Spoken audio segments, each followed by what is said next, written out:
Breast tax की ये कहानी आजादी से पहले हुई सच्ची घटनाओं पर आधारित है, जब महिलाओं को अपने स्तन ढकने की अनुमति नहीं थी। अगर उनको अपने स्तन ढकने होते थे तो उनको एक प्रकार का कर या मुआवजा देना होता था। इस सीरीज के निर्माता हैं विभू अग्रवाल और ये सीरीज आपको उल्लू ऐप में देखने को मिल जाएगी। उल्लू की इस सीरीज को मैं इसलिए एक्सप्लेन कर रहा हूँ क्योंकि ये कहानी वाकई में लाजवाब है। तो चलिए आज की कहानी पर नजर डालते हैं। ये कहानी केरल के एक राज्य त्रावणकोर से शुरू होती है।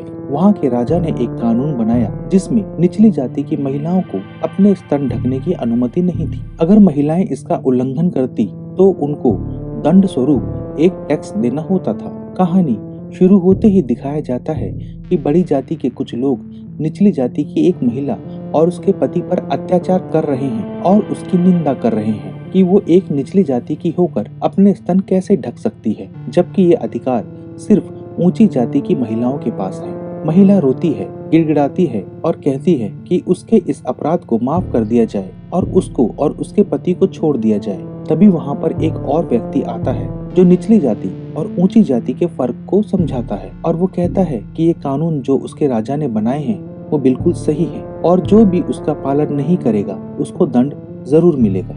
अगले दृश्य में हम गांव का एक आदिवासी को देखते हैं जिसका नाम भीकू है, जो नदी की तरफ भाग रहा है। और वो क्यों भाग रहा है हमें मालूम पड़ जाता है। वो भाग रहा था नदी में नहाती हुई लड़की को देखने, मगर उसकी क्या मंशा थी। कहीं भीकू लड़की का मुंह काला तो नहीं करने आया था? चलो देखते हैं। अगले ही पल हम देखते हैं कि गदराए हुए जिस्म की एक लड़की पानी के बाहर निकलती है, जैसे पूरे तालाब की वो इकलौती जल परी हो। उसके जिस्म को देखकर आदिवासी भीकू के मुंह में तालाब का पानी आ जाता है, मगर पानी गटक पाने से पहले ही लड़की उसे देख लेती है और अब हमको ये नहीं मालूम पड़ता कि लड़की की मंशा क्या है। आदिवासी भीकू छुप जाता है और जब वापस देखता है तो वो लड़की तालाब में नहीं दिखती। तो क्या वो एक आत्मा थी? नहीं, वो आत्मा नहीं थी, क्योंकि वो आदिवासी लड़की भीकू के बिल्कुल सामने थी। आदिवासी भीकू उसे अचानक सामने देखकर चौंक जाता है। अब हमें लगता है कि लड़की उसे दंड देगी, उसे जूते चप्पलों से मारेगी, मगर ऐसा कुछ नहीं होता। लड़की कहती है कि उसे पता है कि वो रोज उसे नहाते हुए देखता है। शरीफ आदिवासी भीकू जब घबरा जाता है तो कहता है कि आगे से अब उसे नहाते हुए नहीं देखूंगा। तो लड़की उसके दाढ़ी के बाल सहलाकर कहती है कि क्यों, क्या वो उसे पसंद नहीं है और क्या वो उससे शादी करेगा जिसको चप्पलों से मारना चाहिए था। इस हरकत पर उसे लड़की खुद शादी के लिए प्रपोज करती है। शायद आदिवासी भीकू का रंग रूप देखकर उसे वो नाइजीरियन समझ लेती है। आदिवासी भीकू जैसे ही हाँ बोलता है तो लड़की शर्मा के न जाने क्या सोच के वहां से भाग जाती है। लड़की की शर्माहट सारा किस्सा बयान कर देती है कि वो क्या क्या सोच रही है। अगले ही पल उसकी शादी की तैयारियां शुरू हो जाती है। कुछ मासूम बच्चों के सामने उसकी सहेली उसे चंदन लगाती है और नहाई हुई लड़की को फिर से एक बार नहला देती है। बच्चे मासूमियत से उसे देखते रहते हैं। ना कोई बाराती, ना बैंड, ना बाजा। आजा मोरे सैया आजा, और सैया भीकू आ जाता है। अब हमको मालूम पड़ जाता है कि ना तो आदिवासी भीकू शरीफ था और ना ही आदिवासी लड़की। और यहाँ पर एक और राज खुल जाता है। आदिवासी भीकू नाइजीरियन नहीं था, मगर किसी नाइजीरियन से भी कम नहीं था और वो आदिवासी लड़की की सोच से कहीं ज्यादा आगे चला जाता है। लड़की भी भीकू से किसी भी कीमत पर हारना नहीं चाहती। जंग के पैतरे बदलते रहते हैं, मगर जंग रात भर जारी रहती है। ये ऐसी घमासान जंग होती है जिसमें दर्द में भी मजा आ जाता है। आह ओह आउच। सुबह की पहली सूरज की किरण तक चलती है, मगर ये क्या, आज तो तालाब में दोनों साथ में नहा रहे हैं और ये तो हमारी कल्पना की सोच से भी आगे चले गए हैं। शायद नई शादी के लड्डू आदिवासियों को रास आ गए हैं, तभी तो इनका मन भर ही नहीं रहा है। मनोज और वियोग दो ऊंची जाति के लोग हैं जो तालाब में एक लड़की को देखते हैं जिसका नाम रुद्रा है और जो लेटकर आराम फरमा रही है और उसके स्तन पर कपड़े हैं। मनोज और वियोग उससे कहते हैं कि अपने स्तन से कपड़े हटाए।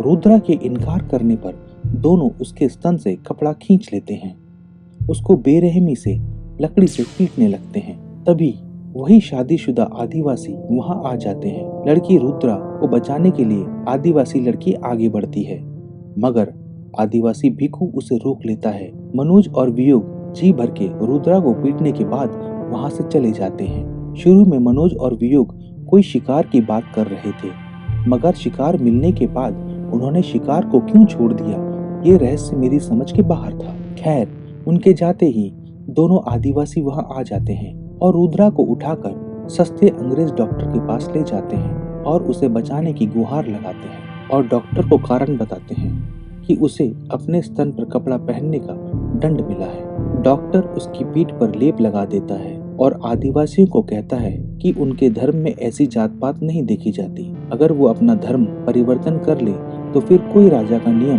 कानून उनका कुछ नहीं बिगाड़ सकता। तभी रुद्रा की आंख खुल जाती है और वो सस्ते अंग्रेज डॉक्टर को पूछती है कि क्या ऐसा संभव है। डॉक्टर कहता है, हमारे धर्म की बात होते ही इसको होश आ गया, यीशु महान है। यहाँ एक बात गौर करने वाली है कि ये साले अंग्रेज न जाने कब से हिंदू धर्म को परिवर्तन करने में लगे हुए हैं।